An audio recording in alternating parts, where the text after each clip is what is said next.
بسم اللہ الرحمن الرحیم۔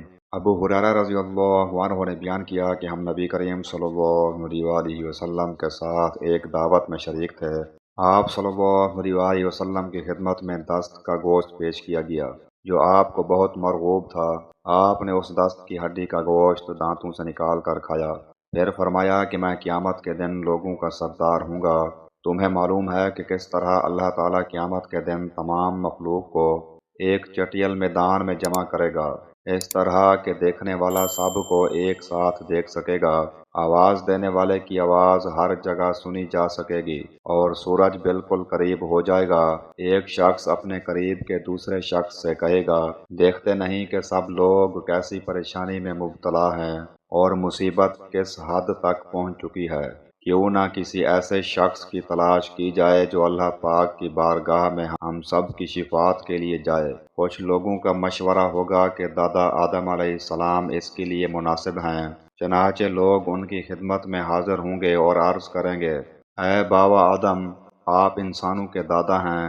اللہ پاک نے آپ کو اپنے ہاتھ سے پیدا کیا تھا، اپنی روح آپ کے اندر پھونکی تھی، ملائکہ کو حکم دیا تھا اور انہوں نے آپ کو سجدہ کیا تھا، اور جنت میں آپ کو پیدا کرنے کے بعد ٹھہرایا تھا۔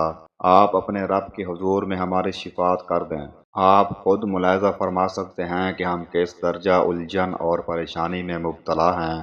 وہ فرمائیں گے کہ گناہ گاروں پر اللہ تعالیٰ آج اس درجہ غضبناک ہے کہ کبھی اتنا غضبناک نہیں ہوا تھا اور نہ آئندہ کبھی ہوگا، اور مجھے پہلے ہی درخت جنت کے کھانے سے منع کر چکا تھا، لیکن میں اس فرمان کو بجا لانے میں کوتاہی کر گیا۔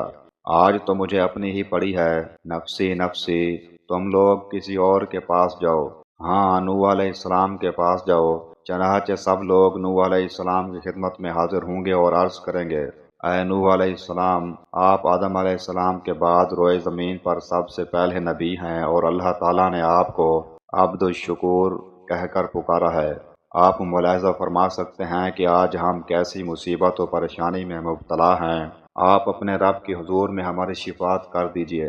وہ بھی یہی جواب دیں گے کہ میرا رب آج اس درجہ غضبناک ہے کہ اس سے پہلے کبھی ایسا غضبناک نہیں ہوا تھا اور نہ کبھی اس کے بعد اتنا غضبناک ہوگا۔